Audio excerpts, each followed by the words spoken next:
ಇದನ್ನ ವಿಶ್ವದ ಅತ್ಯಂತ ಡೇಂಜರಸ್ ದೇಶ ಎಂದು ಕರೆಯುತ್ತಾರೆ. ಇದರ ಒರಿಜಿನಲ್ ಹೆಸರು the Islamic republic of Pakistan.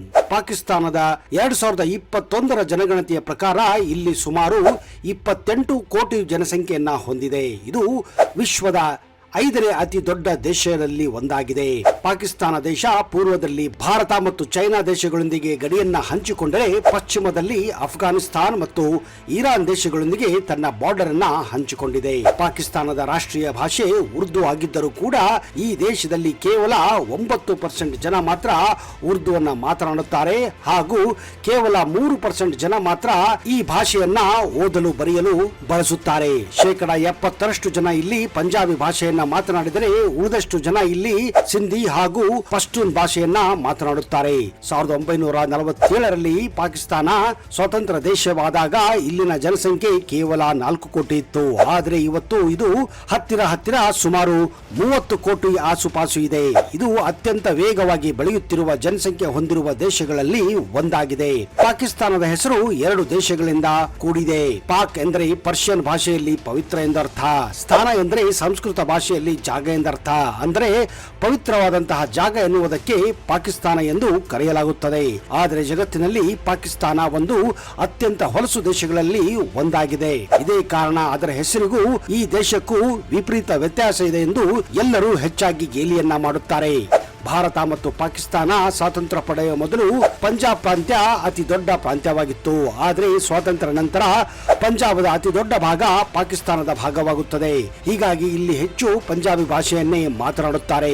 ಅಷ್ಟೇ ಅಲ್ಲದೆ ಪಾಕಿಸ್ತಾನದಲ್ಲಿ ಹೆಚ್ಚಾಗಿ ಪಂಜಾಬಿ ಸಂಸ್ಕೃತಿಯನ್ನೇ ಅನುಸರಿಸುತ್ತಾರೆ. ಹೀಗಾಗಿ ಇಲ್ಲಿ ದೊಡ್ಡ ದೊಡ್ಡ ಗುರುದ್ವಾರಗಳನ್ನು ಕೂಡ ನೀವು ಕಾಣಬಹುದು. ಅಷ್ಟೇ ಅಲ್ಲದೆ ಪಾಕಿಸ್ತಾನದಲ್ಲಿ ಹಿಂದೂಗಳ ಜನಸಂಖ್ಯೆ ಕೂಡ ಗಣನೀಯವಾಗಿದೆ.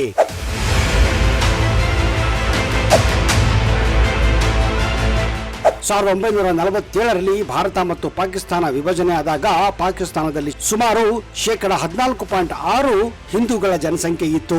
ಆದರೆ ಇಲ್ಲಿ ಈಗ ಕೇವಲ 2.3% ಜನ ಮಾತ್ರ ಹಿಂದೂಗಳಾಗಿದ್ದಾರೆ. ಪಾಕಿಸ್ತಾನದ ಸಿಂಧು ಪ್ರಾಂತ್ಯದಲ್ಲಿ ಹಿಂದೂಗಳ ಜನಸಂಖ್ಯೆ 54.4% ಇದೆ. ಪಾಕಿಸ್ತಾನದ ಹಲವಾರು ಪ್ರಾಂತ್ಯಗಳಲ್ಲಿ ದೊಡ್ಡ ದೊಡ್ಡ ದೇವಾಲಯಗಳನ್ನ ನೀವು ಕೂಡ ಕಾಣಬಹುದು. ಅಲ್ಲಿನ ಪ್ರಮುಖವಾದಂತಹ ಶಕ್ತಿ ಪೀಠವೇ ಹಿಂಗ್ಲಜಾ ಮಾತಾ ದೇವಸ್ಥಾನವಾಗಿದೆ. ಈ ಪ್ರಾಂತ್ಯದಲ್ಲಿ ಹಿಂದೂಗಳ ಪ್ರತಿಯೊಂದು ಹಬ್ಬಗಳನ್ನ ವಿಜೃಂಭಣೆಯಿಂದ ಕೂಡ ಆಚರಿಸುತ್ತಾರೆ. ಕ್ರಿಕೆಟ್ ಅನ್ನ ಪಾಕಿಸ್ತಾನದಲ್ಲಿ ಒಂದು ರಾಷ್ಟ್ರೀಯ ಕ್ರೀಡೆ ಹಾಗೆ ಕಾಣುತ್ತಾರೆ. ಆದರೆ ಪಾಕಿಸ್ತಾನದ ರಾಷ್ಟ್ರೀಯ ಕ್ರೀಡೆ ಹಾಕಿ ಆಗಿದೆ. ಅಷ್ಟೇ ಅಲ್ಲದೆ ಪಾಕಿಸ್ತಾನದಲ್ಲಿ ಅತಿ ಹೆಚ್ಚು ಫುಟ್ಬಾಲ್ ಚೆಂಡುಗಳನ್ನ ರಫ್ತು ಮಾಡುವ ದೇಶಗಳಲ್ಲಿ ಒಂದಾಗಿದೆ. ವಿಶ್ವದಲ್ಲಿ ಫುಟ್ಬಾಲ್ ಆಟಕ್ಕೆ ಬಳಸುವ 80% ಫುಟ್ಬಾಲ್ಗಳು ತಯಾರಾಗುವುದೇ ಈ ಪಾಕಿಸ್ತಾನದಲ್ಲಿ. ಆದರೆ ವಿಚಿತ್ರ ಏನೆಂದರೆ ಈ ದೇಶದಲ್ಲಿ ಫುಟ್ಬಾಲ್ ಆಡುವವರ ಸಂಖ್ಯೆ ಅತ್ಯಂತ ಕಡಿಮೆ ಇದೆ. ಪಾಕಿಸ್ತಾನದ ಖೈಬರ್ ಪಖ್ತೂನ್ ಪ್ರಾಂತ್ಯದಲ್ಲಿ ಒಬ್ಬ ವ್ಯಕ್ತಿ ಏನಾದರೂ ಕಳ್ಳತನ ಮಾಡಿ ಅಥವಾ ದರೋಡೆ ಮಾಡಿ ಸಿಕ್ಕಿಬಿದ್ದರೆ ಅಂತವರಿಗೆ ಈ ಗ್ರಾಮಗಳಲ್ಲಿ ಅವನ ದೇಹಕ್ಕೆ ಮೊಳೆಯನ್ನ ಚುಚ್ಚಿ ಸಾಯಿಸಲಾಗುತ್ತದೆ. ಇಂತಹ ಪದ್ಧತಿ ಈಗಲೂ ಇಲ್ಲಿರುವುದು ವಿಚಿತ್ರವೆನಿಸಿದೆ.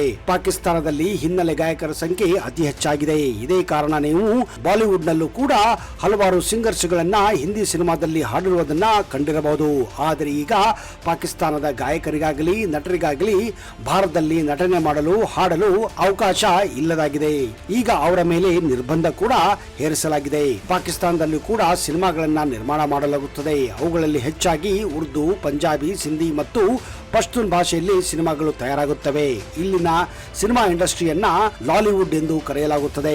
ಆದರೆ ಇಲ್ಲಿ ತಯಾರಾಗುವ ಸಿನಿಮಾಗಳು ಬೆರಳೆಣಿಕೆಯಷ್ಟು ಮಾತ್ರ. ಹೀಗಾಗಿ ಪಾಕಿಸ್ತಾನದಲ್ಲಿ ಭಾರತದ ಬಾಲಿವುಡ್ ಚಿತ್ರಗಳೇ ರಾರಾಜಿಸುತ್ತವೆ. ಪಾಕಿಸ್ತಾನದಲ್ಲಿ ಅತಿ ಹೆಚ್ಚು ಪಾಪ್ಯುಲಾರಿಟಿ ಹೊಂದಿರುವ ಸ್ಟಾರ್ಗಳಲ್ಲಿ ಅಮಿತಾಬ್ ಬಚ್ಚನ್, ಧರ್ಮೇಂದ್ರ, ಋತಿಕ್ ರೋಷನ್, ಶಾರುಖ್ ಖಾನ್ ಮತ್ತು ಸಲ್ಮಾನ್ ಖಾನ್ ಆಗಿದ್ದಾರೆ. ಇಲ್ಲಿನ ಮದುವೆಗಳಲ್ಲಿ ಹೆಚ್ಚಾಗಿ ಭಾರತೀಯ ಅಂದ್ರೆ ಹಿಂದಿ ಹಾಡುಗಳನ್ನೇ ಬಳಸುತ್ತಾರೆ.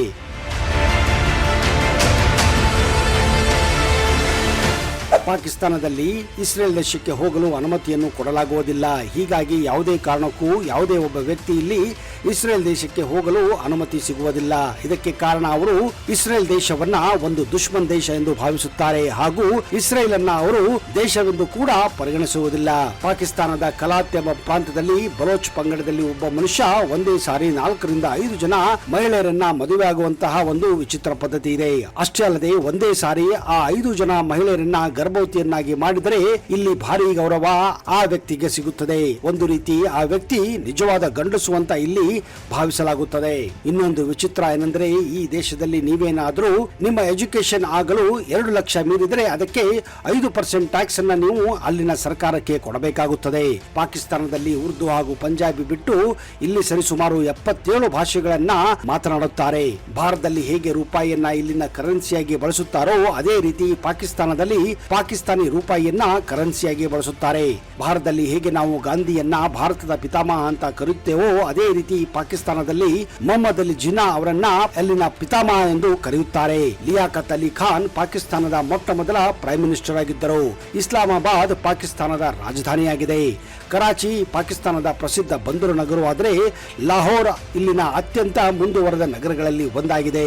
ಇದನ್ನ ಇಲ್ಲಿ ಪಾಕಿಸ್ತಾನದ ಮುಂಬೈ ಎಂದೇ ಕರೆಯುತ್ತಾರೆ.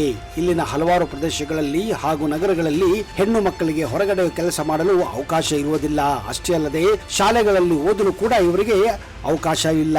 ಪಾಕಿಸ್ತಾನದ ಟ್ರಕ್ಗಳು ಇಡೀ ವಿಶ್ವದಲ್ಲಿಯೇ ಅವುಗಳ ಡಿಸೈನ್ಗಾಗಿ ಹೆಸರುವಾಸಿಯಾಗಿದೆ. ಇದಕ್ಕೆ ಕಾರಣ ಅಲ್ಲಿನ ಜನರು ಆ ಟ್ರಕ್ಗಳನ್ನ ಮದುಮಗಳ ಹಾಗೆ ಸಿಂಗರಿಸುತ್ತಾರೆ. ಪಾಕಿಸ್ತಾನ ಇಡೀ ವಿಶ್ವದಲ್ಲಿ ಅತಿ ಹೆಚ್ಚು ಸಾಲವನ್ನ ಪಡೆದಂತಹ ದೇಶಗಳಲ್ಲಿ ಒಂದಾಗಿದೆ. ಮೊದಲು ಈ ದೇಶಕ್ಕೆ ಅಮೆರಿಕ ಅತಿ ಹೆಚ್ಚು ಸಾಲವನ್ನ ಕೊಡುತ್ತಿತ್ತು. ಆದರೆ ಈಗ ಚೈನಾ ದೇಶ ಪಾಕಿಸ್ತಾನಕ್ಕೆ ಅತಿ ಹೆಚ್ಚು ಸಾಲವನ್ನ ಕೊಟ್ಟು ಮುಂದೊಂದು ದಿನ ಇಡೀ ಪಾಕಿಸ್ತಾನವನ್ನ ಕಬಳಿಸುವ ಹುನ್ನಾರವನ್ನ ಹಾಕಿದೆ ಅಂತ ನಂಬಲಾಗಿದೆ.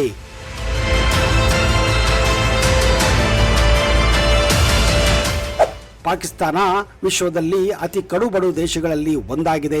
ಪಾಕಿಸ್ತಾನದ ವಿಶೇಷತೆ ಏನೆಂದರೆ, ವಿಶ್ವದ ಅತ್ಯಂತ ಪುರಾತನ ನಾಗರಿಕತೆ ಹರಪ್ಪ ಮೊಹೆಂಜೊದಾರೋ ಹಾಗೂ ಸಿಂಧು ನಾಗರಿಕತೆ ಇದ್ದಿದ್ದೇ ಈ ಪಾಕಿಸ್ತಾನದ ಪ್ರದೇಶದಲ್ಲಿ.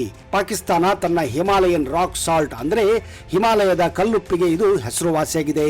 ಈ ಉಪ್ಪು ಹೆಚ್ಚಾಗಿ ಗುಲಾಬಿ ಬಣ್ಣದಾಗಿರುತ್ತದೆ. ಅಷ್ಟೇ ಅಲ್ಲದೆ ಇಲ್ಲಿನ ಉಪ್ಪು ವಿಶ್ವಾದ್ಯಂತ ರಫ್ತು ಕೂಡ ಆಗುತ್ತದೆ ಹಾಗೂ ಇದಕ್ಕೆ ಭಾರಿ ಬೇಡಿಕೆ ಕೂಡ ಇದೆ. ಪಾಕಿಸ್ತಾನದ ಇನ್ನೊಂದು ವಿಚಿತ್ರ ಏನಂದ್ರೆ, ಪಾಕಿಸ್ತಾನದ ಜನರು ಕೋತಿಗಳ ಆಟವನ್ನ ದೊಂಬರಾಟವನ್ನ ಅತಿಯಾಗಿ ಇಷ್ಟಪಡುತ್ತಾರೆ. ಹೀಗಾಗಿ ಇಲ್ಲಿ ನೀವು ಪಾಕಿಸ್ತಾನದ ನಗರಗಳಲ್ಲಿ ಹಳ್ಳಿಗಳಲ್ಲಿ ಅತಿ ಹೆಚ್ಚು ಕೋತಿಗಳ ದೊಂಬರಾಟವನ್ನ ಕಾಣಬಹುದು. ಪಾಕಿಸ್ತಾನದಲ್ಲಿ ಅತಿ ಹೆಚ್ಚು ಇಂಟರ್ನೆಟ್ ಅನ್ನ ಬಳಸಲಾಗುತ್ತದೆ. ಒಂದು ಸರ್ವೆ ಪ್ರಕಾರ ಪಾಕಿಸ್ತಾನದಲ್ಲಿ 65% ಜನರು ಕದ್ದು ಮುಚ್ಚಿ ಪಾರ್ನ್ ಚಿತ್ರಗಳನ್ನ ನೋಡಲು ಇಂಟರ್ನೆಟ್ ಅನ್ನ ಬಳಸುತ್ತಾರೆ.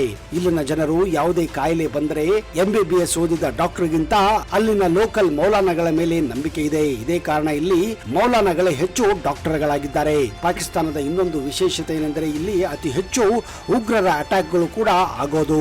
ಹೆಚ್ಚು ಕಡಿಮೆ ವಾರದಲ್ಲಿ 1 ಅಥವಾ ತಿಂಗಳಲ್ಲಿ 2 ಬಾಂಬುಗಳು ಬೀಳೋದು ಈ ದೇಶದಲ್ಲಿ ಸಹಜವಾಗಿದೆ. ಹೀಗಾಗಿ ಇದನ್ನ ಬಾಂಬುಗಳ ದೇಶ ಎಂದು ಕೂಡ ಕರೆಯುತ್ತಾರೆ. ಪಾಕಿಸ್ತಾನದಲ್ಲಿ ಅತಿ ಹೆಚ್ಚು ಉಗ್ರವಾದ ಸಂಘಟನೆಗಳು ಇವೆ ಎಂದು ಅಮೆರಿಕದ ಟೈಮ್ಸ್ ಪತ್ರಿಕೆ ಒಂದು ಸರ್ವೆಯಲ್ಲಿ ಹೇಳಿಕೊಂಡಿದೆ. ಹೀಗಾಗಿ ಪಾಕಿಸ್ತಾನವನ್ನ ಉಗ್ರವಾದ ದೇಶ ಎಂದು ಕೂಡ ಕರೆಯುತ್ತಾರೆ.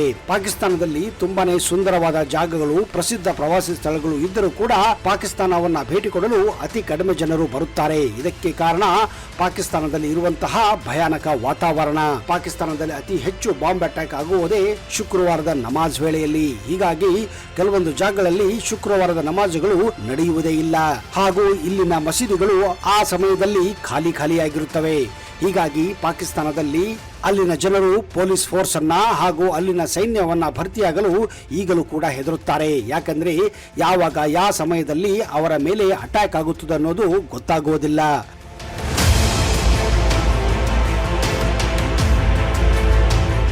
ಪಾಕಿಸ್ತಾನದ ಸಿಂಧು ಪ್ರಾಂತದ ನವಾಬ್ ಶಾ ಪ್ರಾಂತದಲ್ಲಿ ಕೆಲವೊಂದು ವಿಚಿತ್ರ ಪದ್ಧತಿಗಳನ್ನು ಅನುಸರಿಸುತ್ತಾರೆ. ಒಬ್ಬ ವ್ಯಕ್ತಿ ಸತ್ತರೆ ಆ ವ್ಯಕ್ತಿ ಇಷ್ಟಪಡುವಂತಹ ವಸ್ತುಗಳನ್ನು ಅವನ ಗೋರಿಯಲ್ಲಿ ಹಾಕಿ ಮುಚ್ಚಲಾಗುತ್ತದೆ. ಅದೇ ರೀತಿ ಒಬ್ಬ ವ್ಯಕ್ತಿ ತಪ್ಪು ಮಾಡಿದರೆ ಅವರಿಗೆ ಶಿಕ್ಷೆ ಕೊಟ್ಟು ಸಾಯಿಸಲಾಗುತ್ತದೆ. ಜೊತೆಗೆ ಆ ಗೋರಿಯಲ್ಲಿ ಹಾವುಗಳನ್ನ ಚೇಳುಗಳನ್ನು ಹಾಕಿ ಆ ಗೋರಿಯನ್ನ ಮುಚ್ಚಲಾಗುತ್ತದೆ. ಪಾಕಿಸ್ತಾನ ತನ್ನ ಆಹಾರ ಪದ್ಧತಿಗೂ ಕೂಡ ಹೆಸರುವಾಸಿಯಾಗಿದೆ. ಇಲ್ಲಿನ ಪಂಜಾಬಿ ಊಟ ಕಬಾಬುಗಳು ಅತಿ ಹೆಸರುವಾಸಿಯಾಗಿವೆ. ಪಾಕಿಸ್ತಾನದಲ್ಲಿ ಅತಿ ಹೆಚ್ಚು ಕಬ್ಬನ್ನ ಬಳಸಲಾಗುತ್ತದೆ. ಹೀಗಾಗಿ ಪಾಕಿಸ್ತಾನದಿಂದ ಅತಿ ಹೆಚ್ಚಿನ ಸಂಖ್ಯೆಯಲ್ಲಿ ಕಬ್ಬಿನ ರಫ್ತಾಗುತ್ತದೆ. ಪಾಕಿಸ್ತಾನದಲ್ಲಿ ಹೆಣ್ಣು ಮಕ್ಕಳಿಗೆ ಅಷ್ಟು ಸ್ವಾತಂತ್ರ್ಯ ಇಲ್ಲದಿದ್ದರೂ ಕೂಡ ಅಲ್ಲಿನ ಹೆಣ್ಣು ಮಕ್ಕಳು ತುಂಬಾನೇ ಸುಂದರವಾಗಿದ್ದಾರೆ. ಪಾಕಿಸ್ತಾನದ ಕ್ವೆಟ್ಟಾ ನಗರದಲ್ಲಿ ಕೃತಕ ಕೈ ಹಾಗೂ ಕಾಲುಗಳ ಮ್ಯಾನುಫ್ಯಾಕ್ಚರಿಂಗ್ ಅತಿ ಹೆಚ್ಚು ಹೆಸರುವಾಸಿಯಾಗಿದೆ. ಇದೇ ಕಾರಣ ಇಲ್ಲಿಂದಲೇ ಆರ್ಟಿಫಿಷಿಯಲ್ ಲೆಗ್ಸ್ ಅಂಡ್ ಹ್ಯಾಂಡ್ಸ್ ಗಳು ವಿಶ್ವಾದ್ಯಂತ ರಫ್ತಾಗುತ್ತವೆ. ಸ್ನೇಹಿತರೆ, ಪಾಕಿಸ್ತಾನದ ಈ ವಿಚಿತ್ರ ಮಾಹಿತಿಗಳು ನಿಮಗೆ ಹೇಗೆ ಅನಿಸಿದವು ಅದನ್ನ ದಯವಿಟ್ಟು ಕಮೆಂಟ್ ಬಾಕ್ಸ್ ಅಲ್ಲಿ ಹಾಕಿ. ಅಷ್ಟೇ ಅಲ್ಲದೆ ಪಾಕಿಸ್ತಾನದ ಇನ್ನಷ್ಟು ಮಾಹಿತಿಯನ್ನ ಬರುವ ಸಂಚಿಕೆಯಲ್ಲಿ ಕೊಡುತ್ತೇನೆ. ಅಲ್ಲಿಯವರೆಗೆ ಜೈ ಹಿಂದ್, ಜೈ ಕರ್ನಾಟಕ.